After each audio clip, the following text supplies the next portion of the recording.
I headed a media committee to revive PDP. And at that time, some of these activists were coming around.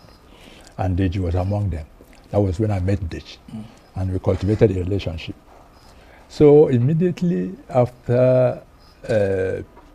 P2B got the Labour Party ticket in May 2022, the euphoria of that time, Deji was contemplating running for House of Representatives for Abuja. And I felt that the Labour Party needed somebody like him who is young and activist, popular, and all those things. And I discussed it with you. I said, look, we need somebody like this who can try to arouse the public. And arranged for us to meet. And three of us met in the night. And we discussed amicably. Obi, as usual, welcomed the meeting and explained his life, how he came into politics and why, what he has done and all those things. After explaining, Deji was also touched. He started his own story and talked about how the mother played huge impact on him and all that. Yeah, the mother case that was filed against him. No. Or his own mother. Mother. Oh, okay. I thought you understand? No. I didn't have it. Okay. We didn't discuss any other thing except after Obi finished his story, Deji now told his own story. And at the end of the day, we left there. It was a long discussion and a very friendly discussion. Because before then, Deji was in the public space, various statements and all that, supporting that this is the best man for this job. So it was based on that the meeting was even brokered in the first place. And after the meeting, 4 weeks after, he issued a statement, tweeted that Obi told him in that meeting that invested government money in his family business. That's the Anambra State government. Yes, government money in his family business. I couldn't imagine whether it's the one I attended. And you were there all through. Was there also any offer of monetary inducement? I was there. Not only that I was there, I left there with Deji. Interesting. So when I saw that statement, my initial reaction was that could they have met without me? Somewhere else, apart from that meeting. You understand? Because the way he presented it was so assertive that it would be difficult for you to begin to doubt whether it's the one who participated. So I called Deji. I said, what happened? Did you meet with P2B in another place after I left or another place? He didn't give me any response. And I issued a statement 2022. Yeah, I mean, I received that statement. Yes. We reported it. And you've just gone ahead to issue another statement. I mean, but what do you think would be the primary motive for Adeyanju's revelation? Because he says he's prepared to go to court if indeed Obi takes him to court and that he has evidence. Well, I am curious because I will love to know, in terms of what may have prompted it, that will be going into Deji's mind, which I don't want to go. You understand? But I'm curious to see if this matter goes to court. Then let me see that. Because if it's something I was an outsider, then I was okay, maybe this happened. You can never swear for it. But for this one, I cannot imagine. Well, maybe the lawyers will be reaching out to you to serve as a primary witness in the case. No, but to me, this matter is a distraction to the project. You think so? Yes. You think that maybe some people, because I mean there have been allegations against Deji against him online, that maybe the APC is trying to use him. Some people even brought out different insinuations that he had an alleged murder case previously, and then of course one of the people who helped him out was Festus Keyamo. Maybe Deji is working for the APC and all of that through the back door to stop Obi. I mean different things. How the online space is like. I mean, do you think as a political editor this is calculated to distract Obi?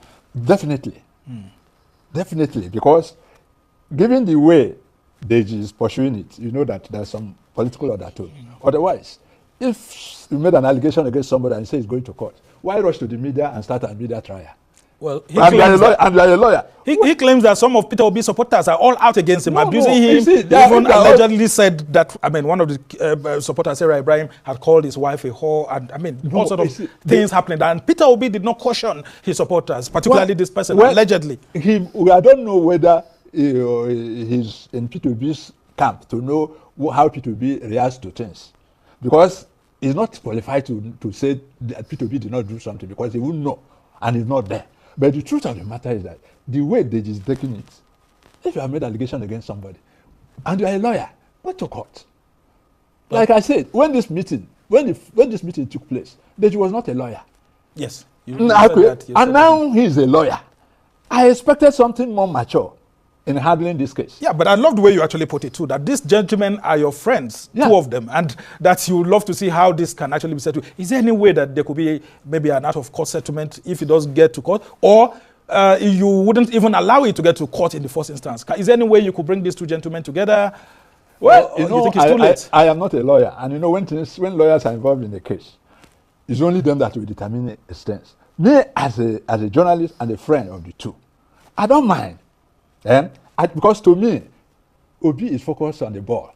Yeah, but he feels injured. I mean, yes, he said his reputation has been injured. Deji too is also saying that he feels injured by obedience who are also abusing the hell out of him and all of that. The thing is, anybody who has been following Obi's trend, Obi don't react to criticism except when he goes to personalized things like this. All right. You understand?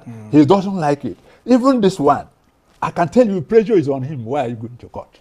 Yes, I mean... You understand? you understand? But the point is, it has to do with his reputation. So at a point, you have to look at both ways. But it doesn't mean it cannot be out of court. You understand? It's something that can be settled out of court. But it depends on the disposition of... If the media trial continues, nobody will just sit down and wait. But the most important thing is that it's a distraction to the main project. All right, Abonyi, before we actually end this conversation, I want to speak from a higher level. Some people are saying that Peter Obi, by threatening to go to court, that means that he can't swallow what his own supporters are giving to others. That people like President Bola Tinubu, I mean, a whole lot of obedience have abused him, but he chose not to go to court. That can't Peter Obi act from a much more higher level and, look at this, maybe like a distraction and ignore it? Because Tinubu has been abused severally, Atiku too has been abused severally, and other leaders, yet they don't go to court. That this is the price you have to pay for putting yourself out there.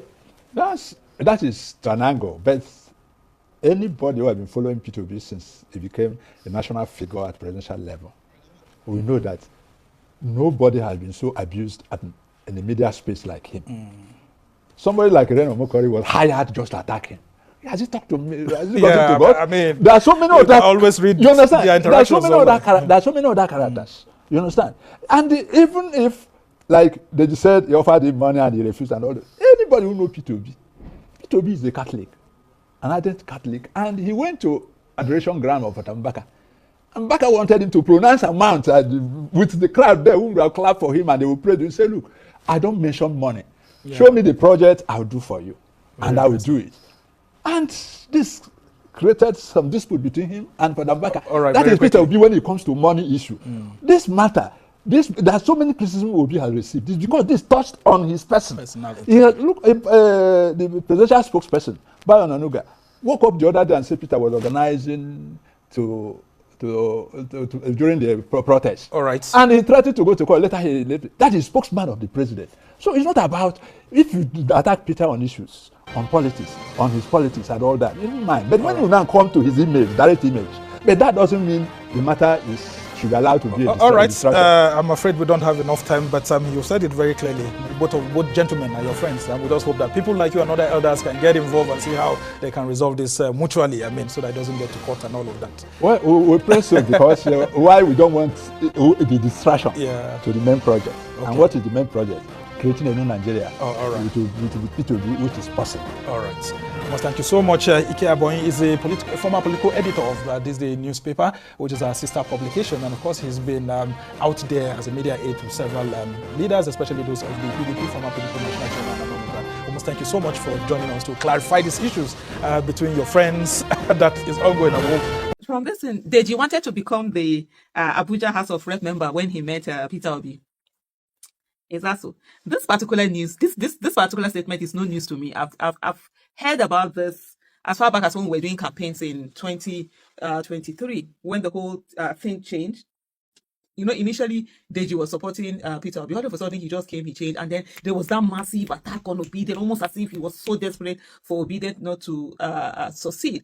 And then I kept thinking about it, and then I found out, and then some people that were part of that room, made that conversation. So that was when I first heard this story, that he had actually gone to seek for Peter Obi's support for him to be able to get a waiver. In parties, they will say you have to get certain number of years before you can run for office, or if they give you a waiver, and they can give you a waiver and they are allowed to. So that was what he wanted. And that everything was like set and good. And then all of a sudden when he changed, and I think somehow when he now changed, it was like, I don't want this thing, that's my thinking anyway, that can be very wrong. I don't want this thing to succeed so that it doesn't look like, I should have been the one that could have entered, because at the end of the day, Labour actually did win. And if Deji had run, Deji would have been if he was the one that picked the ticket, he would have been the House of Rep member. And of course, having lawyers, Deji is quite intelligent, and that you must give him that. I think he would have made a good lawmaker. Of course, being able to use, and the fact that he's also a lawyer, that helps, and everything. But I've heard this. But for me, in my own thing, one of the things, like I always tell people, I say, look, as a similar like this, I know they report news. I don't break news. I don't bring, even if I know of something, even if it happens in front of my eyes, until and unless someone, a newspaper, media carries it, breaks it, put it out, I don't talk about it. And so I've seen a media report about someone, it's the account of what transpired in a meeting Deji had with Obi from an eyewitness. So this person said he was even the one that brokered that meeting where Deji Adeyanju wanted to meet Mr. Peter Obi. He was the one that took Deji there. And this is what he said. He said, why Deji Adeyanju's fallacy on Obi cannot stand? Ike Abonyi, who was at the meeting, reacts. And this is what he said. He said, it would be unfair to my conscience as a Christian and a journalist to allow Deji Adeyanju to continue with his false narrative in the name of activism on Peter Obi. Sometimes in July 2022, ahead of the 2023 general election, and Peter Obi had picked the Labour Party presidential ticket, Adeyanju was one of his ardent supporters and was contemplating running under the Labour Party for the Amac seat in the House of Representatives. As a friend of Deji and Obi, I decided to broker a meeting as I was contemplating Deji getting a waiver to pick the House of Rep ticket. At the meeting, I went with Deji, and the three of us sat discussing. Obi narrated his political journey, nothing new from what he already related in the public space. And Deji also told his life story, how his mother had been very impactful in his life. The issue of running for election came up, and Obi said there would be no problem. We left about 3 hours of frank talk. Nothing was offered, either in monetary terms or as a physical gift. In fact, except for our phones, we took nothing to the place.